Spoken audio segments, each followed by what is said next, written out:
Twelfth class physics की पहली unit है स्थिर विद्युतिकी।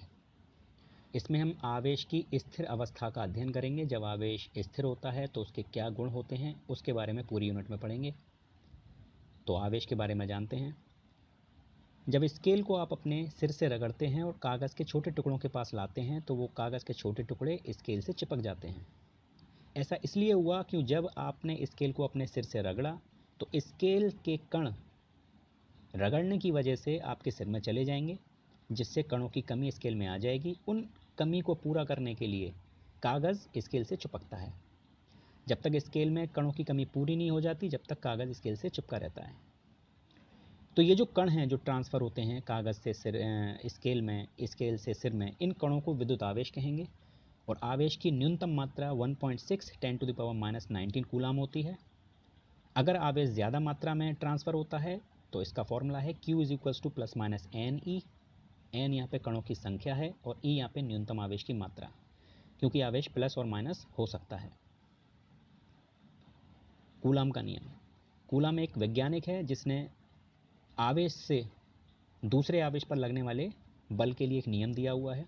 जब दो आवेशों को समीप रखते हैं, दोनों आवेश प्लस माइनस या एक माइनस एक प्लस हो सकता है। तो जब आवेशों को एक समीप रखते हैं एक दूसरे के, तो दोनों ही आवेश एक दूसरे पर एक बल लगाते हैं जिसको कूलाम बल या वैद्युत बल कहते हैं। इस बल का मान दोनों आवेशों के गुणनफल के समानुपाती और बीच की दूरी के वर्ग के व्युत्क्रमानुपाती होता है। दोनों को कंबाइन करने पर हमें फॉर्मूला मिलता है F = 1/4πε0 Q1 Q2/r²। ये 1/4πε0 एक नियतांक है। इसका मान 9 × 10⁹ होता है।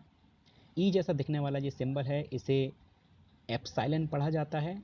इस चैप्टर में इसे निर्वात की वैद्युशीलता कहा गया है और इसका मान 8.85 × 10⁻⁻12 होता है।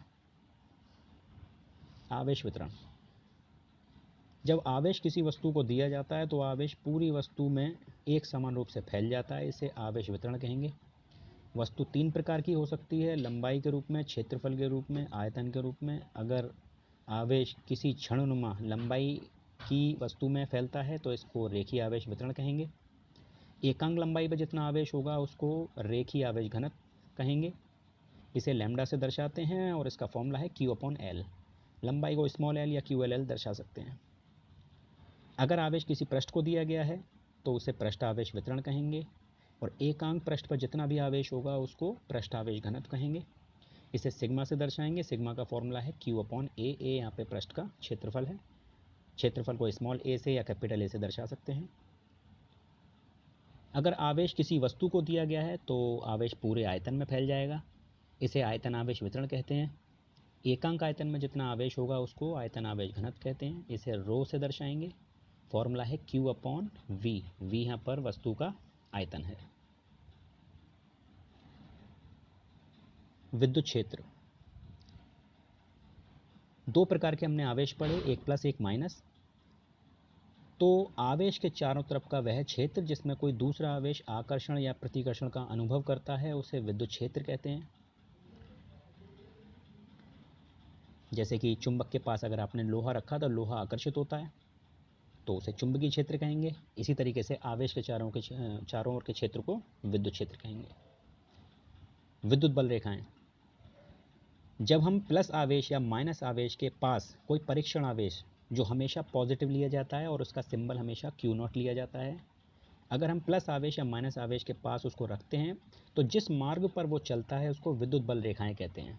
जैसा कि चित्र में दिखाया गया है, प्लस आवेश से बल रेखाएं बाहर निकल रही हैं, माइनस आवेश में बल रेखाएं आ रही हैं, तीसरे में प्लस आवेश से बल रेखाएं निकलकर माइनस आवेश में जा रही हैं और चौथे वाले में बल रेखाएं दोनों ही प्लस आवेश से निकल रही हैं, जिसकी वजह से वो टकराएंगी नहीं और फैल जाएंगी। विद्युत क्षेत्र की तीव्रता। आवेश के चारों तरफ के क्षेत्र को हम विद्युत क्षेत्र पढ़ते हैं। उस क्षेत्र के अंदर कोई आवेश जिस पर बल लग रहा हो, उस बल की मात्रा और उस परीक्षण आवेश के अनुपात को हम विद्युत क्षेत्र की तीव्रता कहते हैं।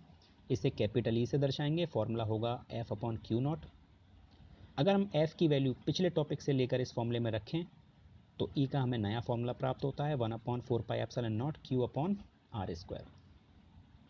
विद्युत द्विध्रुव।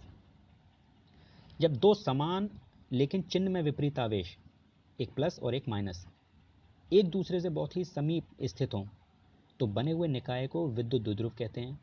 और इसका एक एग्जाम्पल है HCl। जैसे कि HCl में H पॉजिटिव और Cl नेगेटिव होता है, दोनों पे समान आवेश होता है, H प्लस और Cl नेगेटिव, तो वो विद्युत द्विध्रुव का एग्जाम्पल है। विद्युत द्विध्रुव आघूर्ण, जब हम विद्युत द्विध्रुव को लेते हैं तो दोनों में से कोई एक आवेश, प्लस ले लो या माइनस ले लो, दोनों में से कोई एक आवेश और उनके बीच की दूरी के गुणनफल को विद्युत द्विध्रुव आघूर्ण कहा जाता है। इसकी दिशा हमेशा माइनस आवेश से प्लस आवेश की तरफ होती है।